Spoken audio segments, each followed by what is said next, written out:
2024 के लोकसभा इलेक्शंस काफी सरप्राइजेस से भरे रहे। पूरे भारत में काफी ज्यादा ऐसे स्टेट्स रहे जिन्होंने भारतीय जनता पार्टी को एक झटका सा दे दिया। सबसे ऊपर उसमें उत्तर प्रदेश का नाम था, लेकिन कुछ ऐसे स्टेट्स थे जिन्होंने भारतीय जनता पार्टी का साथ दिया और वो थे मध्य प्रदेश और छत्तीसगढ़।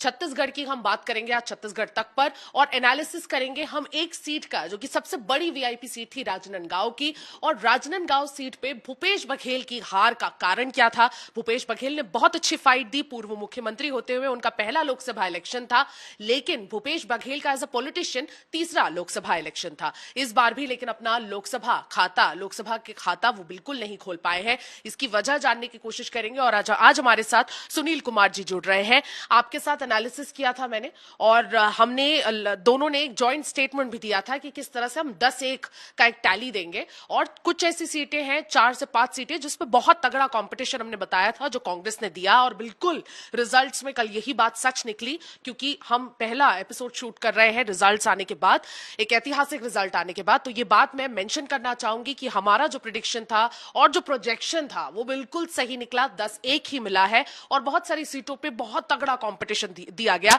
लेकिन सबसे बड़ी ब्रेकिंग न्यूज तो राजनांदगांव से ही बनती है छत्तीसगढ़ की बात करें तो, और राजनांदगांव में पूर्व मुख्यमंत्री होते हुए पहला इलेक्शन सर, लेकिन उसके बावजूद कहीं ना कहीं डामाडोल वाली स्थिति और बहुत ज्यादा मार्जिन रहा सर। 44,000 का मार्जिन अगर कहा जाए संतोष पांडे से, इस बार राजनांदगांव ने भी अपना कैंडिडेट रिपीट कर दिया। कहते हैं राजनांदगांव के बारे में कि कभी भी जो कैंडिडेट 5 साल के लिए रहते हैं वो हमेशा अपने कैंडिडेट बदलते हैं, उनको उम्मीद होती है कि नया कैंडिडेट आएगा, काम करेगा। बट संतोष पांडे जो इस बार थोड़े से इनफेमस थे, बदनाम थे कि बिल्कुल काम नहीं किया लास्ट 5 ईयर्स में, हिंदुत्व के नाम पर आज तक वोट बटोरते रहे, उनको दोबारा वापस लेकर आए हैं राजनांदगांव की ऑडियंस। सबसे पहले सबसे बड़ी कारण भूपेश बघेल की हार का क्या मानते हैं? जो पूरे हिंदुस्तान में एक मैसेज गया है, मैं अभी एक जर्नलिस्ट को इंटरव्यू कर रहा था, उसमें भी ये बात निकल के सामने आई, कल से ये बात लगातार चल रही है। पब्लिक एरोगेंस जो है, अहंकार, उसको बर्दाश्त नहीं करती है। पब्लिक ये भी बर्दाश्त नहीं करती है कि you take people for granted, बिल्कुल, कि आप मान लो कि ये वही करेंगे जो मैं चाहूंगा या चाहूंगी। इसका नतीजा पूरे देश में हमको मोदी का जो हाल हुआ है, कहां से कहां पहुंच गए हैं। 400 से ज्यादा का दावा था, 300 नसीब नहीं हुआ। इससे समझ में आता है कि 400 का कहना, अभी तो वोटर ने वोट नहीं डाला है, वोट डालने के बाद आप कहते कि 400 सीट मिलेगी। वोट डालने के पहले से आपने 400 का आंकड़ा तय कर लिया था। उसका मतलब है कि 400 सीटों के लोगों का चॉइस जो है, उनकी पसंद आपने तय कर ली, उनका फैसला आपने तय कर लिया था। लोगों ने पसंद नहीं किया इसको, ऐसा लोगों का कहना है। और मोदी को शिकस्त दी उन्होंने एक किस्म से। मोदी अपनी हार माने या न माने, मोदी को हराया लोगों ने, ऐसा मानना है लोगों का। भूपेश बघेल ने जिस अंदाज में काम किया 5 साल सरकार में रहते हुए, मुख्यमंत्री रहते हुए, जो करना है वो उन्होंने किया। साथ के कैबिनेट के साथी जो थे, पार्टी जो थी, सब उनके लिए बंधुआ जैसे रहे। किसी का कोई सम्मान नहीं हुआ, कुछ नहीं हुआ। नतीजा ये हुआ कि एक अहंकारी जैसी उनकी इमेज बनी। वो इमेज खत्म नहीं हो पाई, वो इमेज टूट नहीं पाई। आप उनका विधानसभा का चुनाव देखें, पाटन जो उनकी परंपरागत सीट है, उसमें भी लीड शायद 10,000 कुछ कम हो गई थी पिछले चुनाव के मुकाबले। विधानसभा में मुख्यमंत्री रहते हुए पाटन को आप देखेंगे तो वहां जमीनों के दाम जो है 5 गुना हो गए हैं, इतना डेवलपमेंट हुआ है जी। वोट गिर गए थे भूपेश बघेल के। जनता ने अहंकार के खिलाफ वोट दिया है।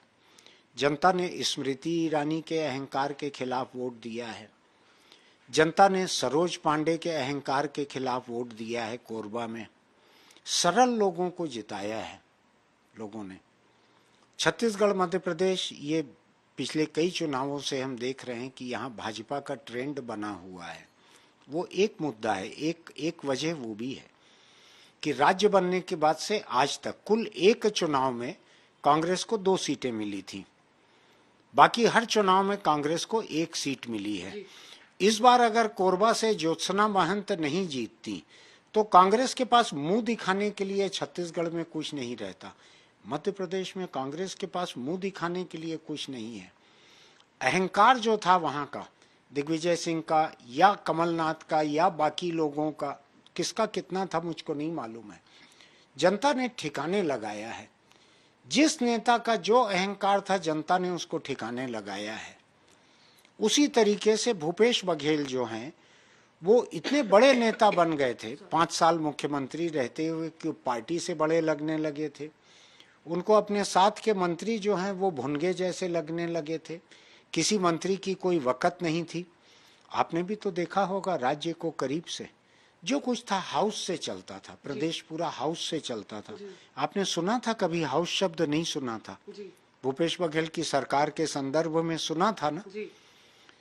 तो भूपेश बघेल की इमेज जो है एक अहंकारी की इमेज बन गई थी। जनता ने वहां पे उनको निपटाया। 5 साल में उन्होंने अच्छे भी काम किए होंगे, किसानों का कर्ज माफी की, धान का दाम बढ़ाया, कई तरह के अच्छे काम किए होंगे, लेकिन अहंकारी होने के नाते लोगों ने उनको निपटा दिया राजनांदगांव में। ये बड़ी वजह, सबसे बड़ी ये वजह रही। इसके साथ की कुछ और वजह भी है। एक वजह इसके साथ की यह है कि लोगों ने वहां पर, आप देखेंगी उससे भूपेश बघेल को मदद मिली। लोगों ने वहां पे जो हार्डकोर हिंदुत्व है उसके खिलाफ वोट दिया। जो गृह मंत्री विजय शर्मा की असेंबली सीट जो है कवर्धा, आप पूछिएगा विजय शर्मा से वोट कम कैसे हो गए आपके विधानसभा में जो थे। अब तो 6 महीने से आप गृह मंत्री भी हैं और प्रदेश के सबसे ताकतवर मंत्री हैं, कैसे कम हो गए आपके वोट वहां से।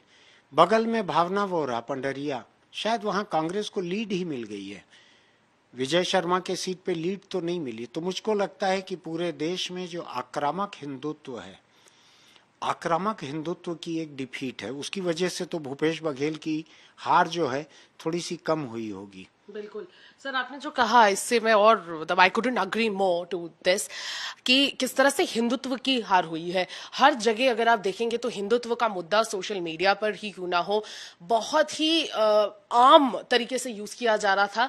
चलते फिरते चाय पे चर्चा हो रही थी तो ही लोग बात कर रहे थे कि भाई हिंदूज को एक साथ हो जाना चाहिए। एक कम्युनली जो माइंडसेट लोगों का बढ़ते जा रहा था। क्लासरूम्स में बच्चे एक दूसरे में द्वेष कर रहे थे कि अगर आप इस्लाम प्रैक्टिस करते हैं, अगर आप मुस्लिम कम्युनिटी से है तो मैं आपके साथ नहीं बैठूंगी। तो ये जो माइंडसेट में जो गंदगी होनी शुरू हो गई थी उसको, मुसलमानों के घर और दुकान में रेड क्रॉस लगा दिया गया था पूरे उत्तराखंड में कि ये देवभूमि है, यहाँ से छोड़ के चले जाओ। तो भाई सर मेरा डिस्कशन यही है कि किस तरह से हिंदुत्व का जवाब इस बार बढ़ चढ़ के लोगों ने दे दिया।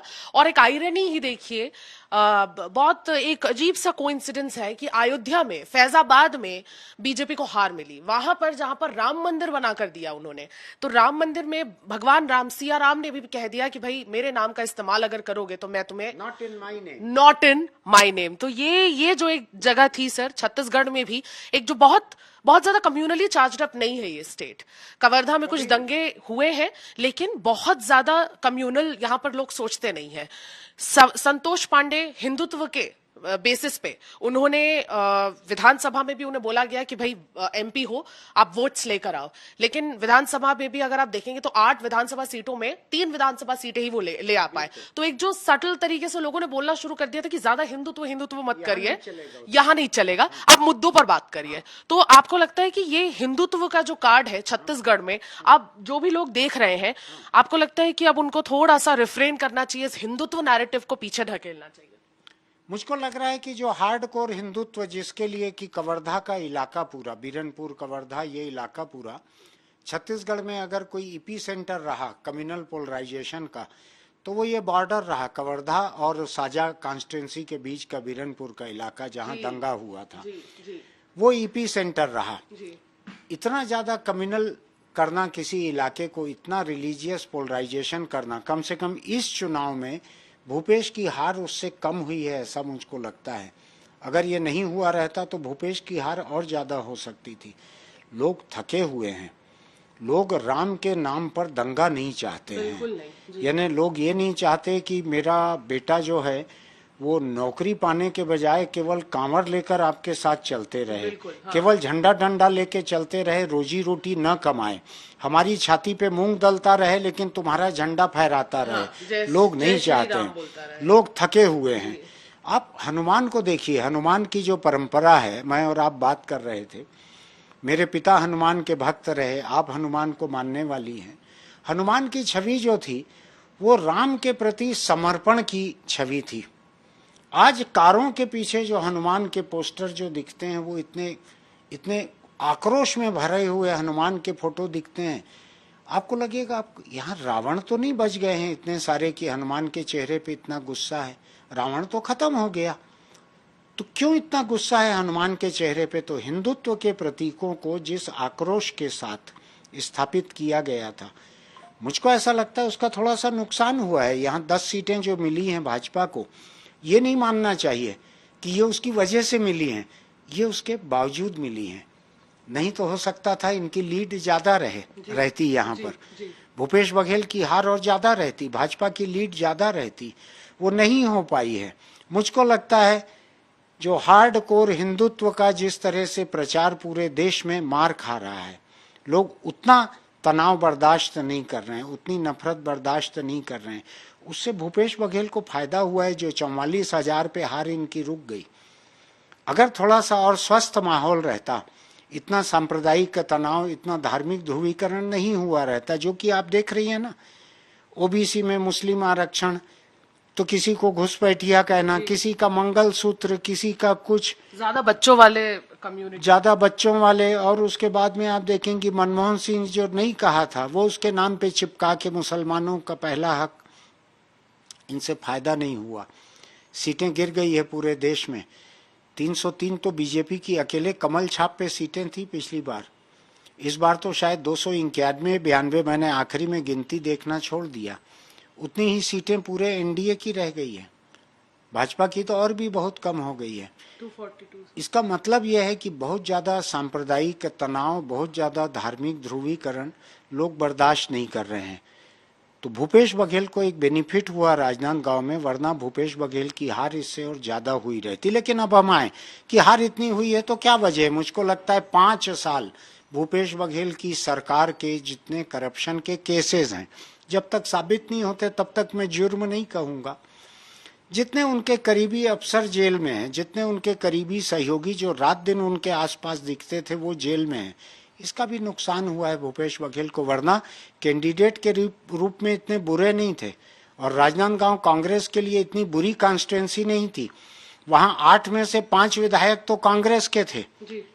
और भूपेश बघेल अच्छे नेता हैं, ओबीसी के नेता हैं, नौजवान हैं, सेहत उनके साथ है, भूतपूर्व मुख्यमंत्री रहे हुए हैं, कांग्रेस के जो फर्स्ट फैमिली है उसके करीबी माने जाते हैं, उतने बुरे कैंडिडेट नहीं थे, उनको वहां से जीत की पूरी संभावना थी।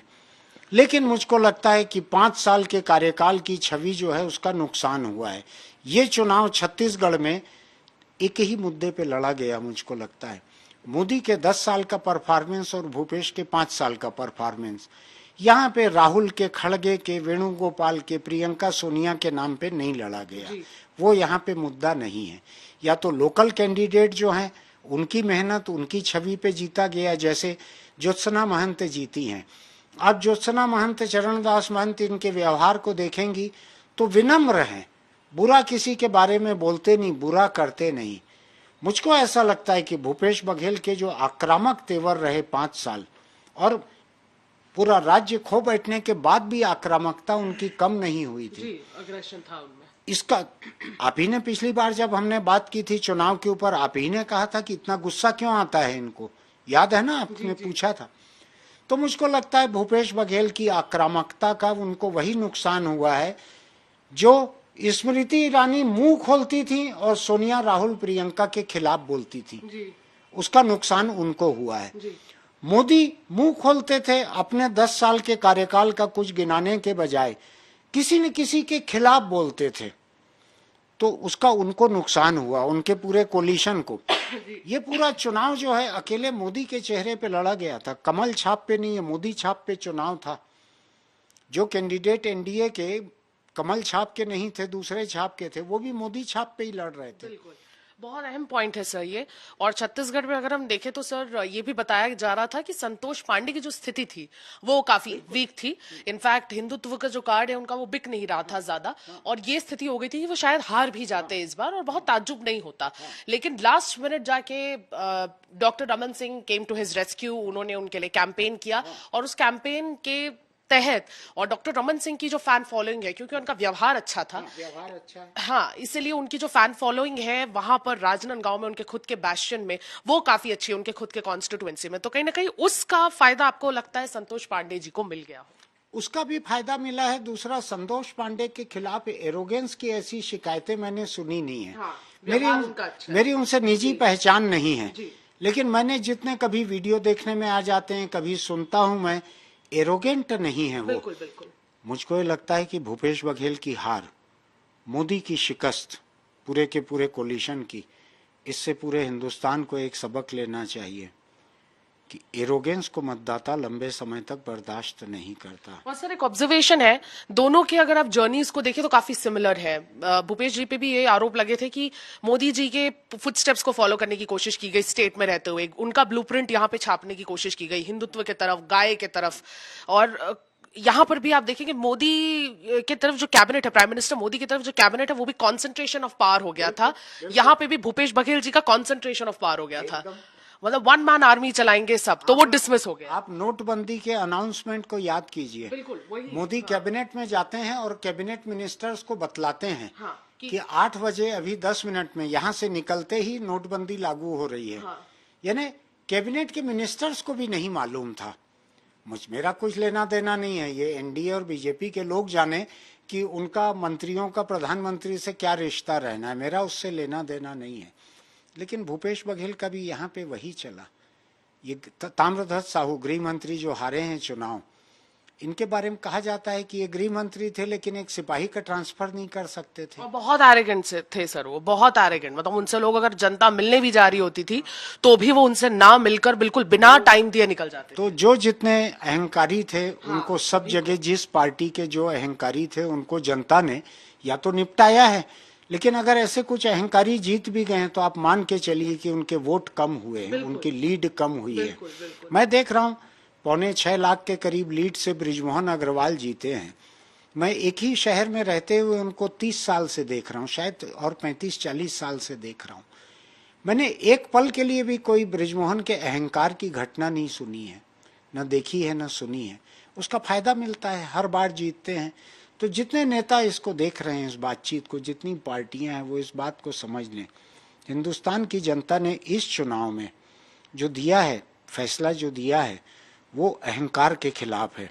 दूसरा इस बात के खिलाफ है कि कोई भूपेश बघेल की तरह या नरेंद्र मोदी की तरह अपने साथियों को दबा ले, ये उसके भी खिलाफ है। बिल्कुल, ये मैंडेट जो है बड़ा साफ है कि राजनीति में अहंकार की कोई जगह नहीं है। अगर आप अहम करेंगे तो आपको डेफिनेटली देर सवेर आपको वो सबक दे ही दिया जाएगा। और बिल्कुल ऐसा ही हुआ पूरे देश की पॉलिटिक्स में भी, और यहाँ पर छत्तीसगढ़ की पॉलिटिक्स में भी।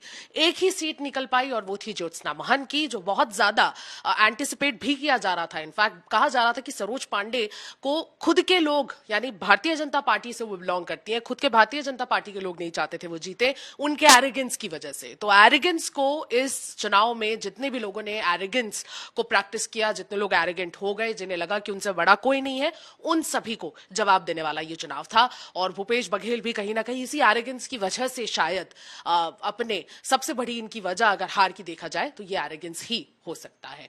मैं सुमी केवल पटेल आज के राउंडअप में आपसे विदा लेते हुए अपने वीडियो जर्नलिस्ट राघवेंद्र पांडे के साथ बने रहिए राउंडअप पर और छत्तीसगढ़ तक देखते रहिए। कल अब नया इंटरेस्टिंग टॉपिक लेकर हम फिर हाजिर होंगे। नमस्कार, जय जौहर।